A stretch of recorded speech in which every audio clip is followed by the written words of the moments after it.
There's a great selection of free-to-play games on the Nintendo Switch, and Dauntless was no exception. Originally dropping on the Switch in December 2019, it was a free-to-play monster hunting title with an emphasis on teamwork, big monsters, and battle passes. It did a great job engaging players, and it grew a decent fan base across all platforms, while still fighting in the shadow of the Monster Hunter series. The team at Phoenix Labs have been hard at work with their new Awakening update, which completely overhauls the game. What's it like? Download the update, sharpen your blades, and grab a battle pass as we review the free-to-play Dauntless Awakening update for Nintendo Switch.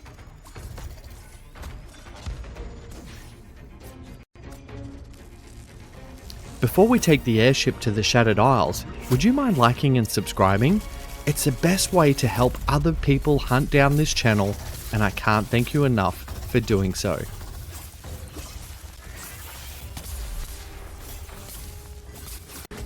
For the uninitiated, Dauntless allows you to hunt monsters in the Shattered Isles and use the items that the monsters drop to craft weapons and armor to improve your chances of hunting even bigger monsters. It is a very Monster Hunter-esque title, and it's best approached as a free-to-play Monster Hunter game. Not that it's really a shameless clone, because it really does enough to separate itself from Capcom's Titanic title in both setting and gameplay style. There's a narrative that drives the game along called the Slayer's Path that essentially acts as a tutorial for the game and its mechanics. With this new update, there's a lot of new quests designed to refamiliarize you with the world of Dauntless, whether you like it or not, which sometimes felt like I was being held back from the action despite already being well versed in the hunt. That's not the only thing that's changed, however, as Awakening adds many quality of life features, weapons, and a new behemoth. A huge change that actually impacts the gameplay in a positive way is that you can now equip 2 weapons and switch them on the fly. This is great from switching from range to a melee weapon to get up close and personal, or even having different elemental attacks equipped to different weapon types. I found switching during combat a breeze with just pressing the ZL button, and it was great to mix up styles. Each weapon type also now has their own progression and leveling, although even if you don't use your secondary weapon as much, it will still level up during the hunt, so you don't have to worry too much about swapping weapons out if you're caught in the heat of battle. There are a lot of currency changes and a lot of things resetting, which has caused some outcry amongst the dedicated fans too. So if you haven't played in a while, there's a good chance you may have to level some things up again. Graphically, the game still looks the same and has an almost Fortnite aesthetic that works really well for the game's style. Levels are fairly large and the environmental effects work well. There are plenty of cool little details as well, like when you swing your axe in a heavy attack, you can lop down trees in the heat of the moment. The behemoths themselves look impressive and dangerous, and there's a real sense of excitement when fighting them. The UI could do with a little bit of work though, because there's plenty of pop-ups that hinder your view even during battle. And for some reason, no matter how many times I've viewed it, the game keeps wanting to remind me about how stamina works. While all of these changes certainly freshen up the free-to-play model, this update comes at a heavy cost to Nintendo Switch owners.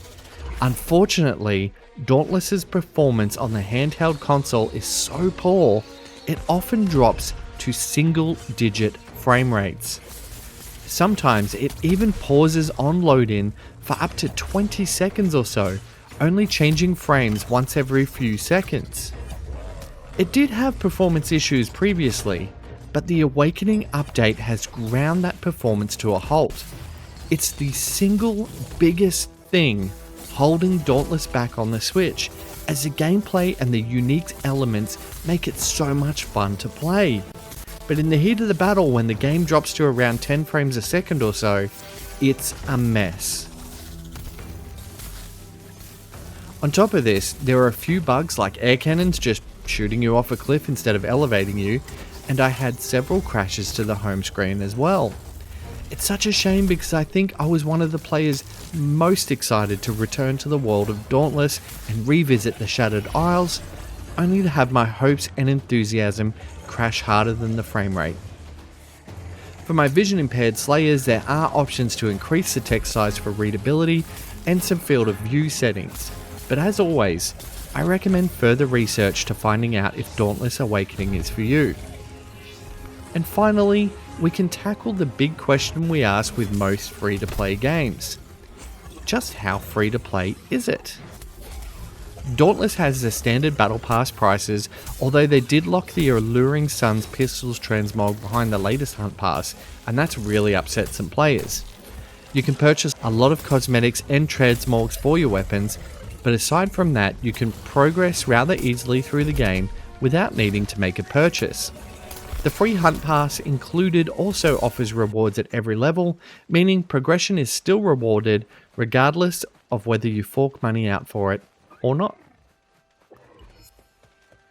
Now, it's common for performance issues and bugs to tarnish a game at launch, and I have no doubt that given a week or two, there'll be hotfixes and updates that could elevate Dauntless on the Switch to one of the leading free-to-play titles.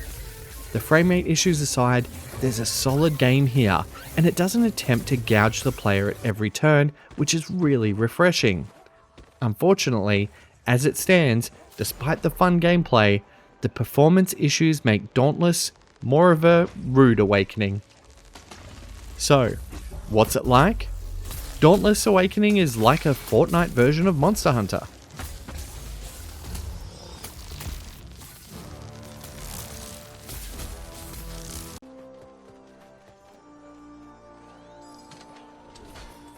I award it a 68 out of 100.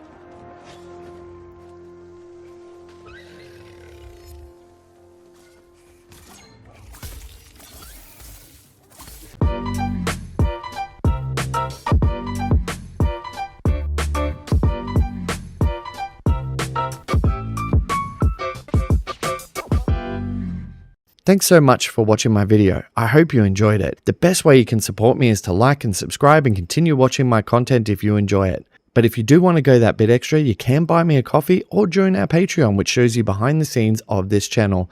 Thanks again.